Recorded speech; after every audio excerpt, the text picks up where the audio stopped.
என்னங்க டெபியூட் மேட்ச்ல வேற லெவல்ல ஸ்பீடா போடுறீங்களே! அப்படின்ற மாரி வந்து பார்த்தீங்கன்னா, ஆச்சரியமும், அதிசயமும் செம்ம என்டர்டெயின்மென்ட் நடந்து முடிஞ்ச மேட்ச் தான் வந்து பார்த்தீங்கன்னா, India versus Bangladesh first T20 match.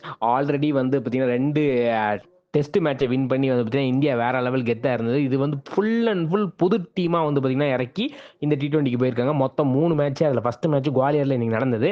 Toss win பண்ண இந்தியா வந்து பார்த்தீங்கன்னா, நாங்க பவுலிங் போடுறோம். நீங்க போய் பேட்டிங் ஆடுங்க அப்படின்ட்டாங்க. ஸோ வந்து பார்த்தீங்கன்னா, ஓப்பனிங்கே வந்து பார்த்தீங்கன்னா, அர்ஷ்தீப் சிங் ஃபர்ஸ்ட் ஓவர் போட்டாப்படி. ஃபர்ஸ்ட் ஓவர்லயே வந்து பார்த்தீங்கன்னா, வேற லெவல் வெறித்தனம்னே சொல்லலாம்.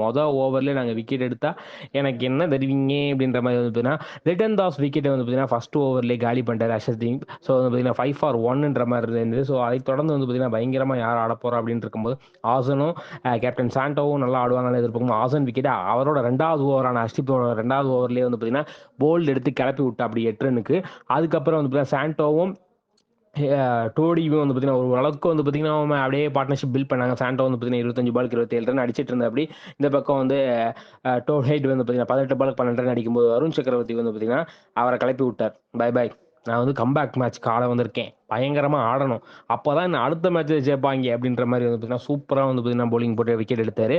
வாஷிங்டன் சுந்தர் அவர் பங்கு கேப்டன் வந்து பார்த்தீங்கன்னா, காலி பண்ணி விட்டாரு 27 ரன்னுக்கு. அதுக்கப்புறம் முகமதுல்லா வந்தாரு. அவர ஒரு ரன்னுக்கே வந்து பார்த்தீங்கன்னா, மயக் யாதவ் தான் வந்து நான் ஓப்பனிங்ல சொன்னேன். டெபியூட் மேட்ச் அவருக்கு. ஃபர்ஸ்ட் ஓவரே மேடின் போட்டு கலப்பி விட்டு அப்படியே ஸ்பீடு வந்து பார்த்தீங்கன்னா 149.9 ஸ்பீட்ல வந்து பார்த்தீங்கன்னா வேற லெவல்ல ஃபர்ஸ்ட் மேட்ச்லேயே வந்து பார்த்தீங்கன்னா இவ்வளோ ஸ்பீடாக பவுலிங் போட்டது சமீப காலங்களில் யாருமே கிடையாதுன்றது தான் உண்மை. ஸோ மயக் யாதவ் வந்து பார்த்தீங்கன்னா பவுலிங் போட்டது மட்டும் இல்லாமல் முகமதுல்லா விக்கெட்டையும் எடுத்தார். ஸோ அதுக்கப்புறம் ஜாஃபர் அலி 8 ரன் காலி வருண் சக்கரவர்த்தி பாலில். அதுக்கப்புறம் கடைசியில் வந்து பார்த்தீங்கன்னா மெய்தி மட்டும் உசுர கொடுத்தேனும் பங்களாதேசத்தை காப்பாற்றுவேன்ற மாதிரி ஆடினா அப்படி 32 பாலுக்கு 35 ரன். அதுக்கப்புறம் பெருசாக யாரும் ஜொலிக்காததுனால வந்து பார்த்தீங்கன்னா ஓவராலாக 10 விக்கெட்டும் காலி. கடைசி ஓவரில் வந்து பார்த்தீங்கன்னா கடைசி பாலில் வந்து அடிக்க முயற்சி பண்ணாங்க. அதையும் கிளப்பி விட்டாங்க. 127 ரன்னுக்கு ஆல் அவுட்டு. ஸோ இந்தியா சார்பாக வந்து பார்த்தீங்கன்னா சஞ்சு சாம்சன், அபிஷேக் சர்மா ஓப்பனிங் இருந்தாங்க.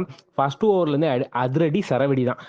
நம்ம சஞ்சு சாம்சன்லாம் வந்து பார்த்தீங்கன்னா ஏப்பா எனக்கு கிடைச்ச வாய்ப்பை நான் சரியாக பயன்படுத்திக்கலன்னு சொல்கிறாங்க. இந்த மேட்ச்சில் பயன்படுத்திக்கலன்னு ஒரு அப்படியே ஃபோராகவே அடிச்சு கிளப்பினாங்க. அந்த பக்கம் அபிஷேக் சர்மா ஃபர்ஸ்ட் பாலே 6 அதுக்கப்புறம் 4 அப்படின்ற மாதிரி ஒரு லேசியான ரன் ஒன்று அடி 16 ரன்ல வெளியே போயிட்டாரு.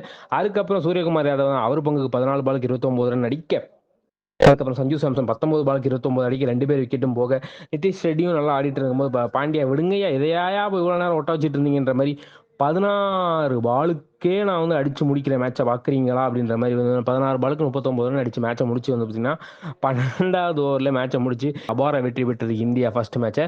இதை பற்றி நீங்கள் என்ன நினைக்கிறீங்கன்ற கமெண்ட் செக்ஷன் சொல்லுங்கள். இந்த மாதிரி வீடியோ உங்களுக்கு பிடிச்சிருந்தா லைக் பண்ணுங்கள், ஷேர் பண்ணுங்கள், கமெண்ட் பண்ணுங்கள், மறக்காம தினமலை சப்ஸ்கிரைப் பண்ணுங்கள். நன்றி, வணக்கம்.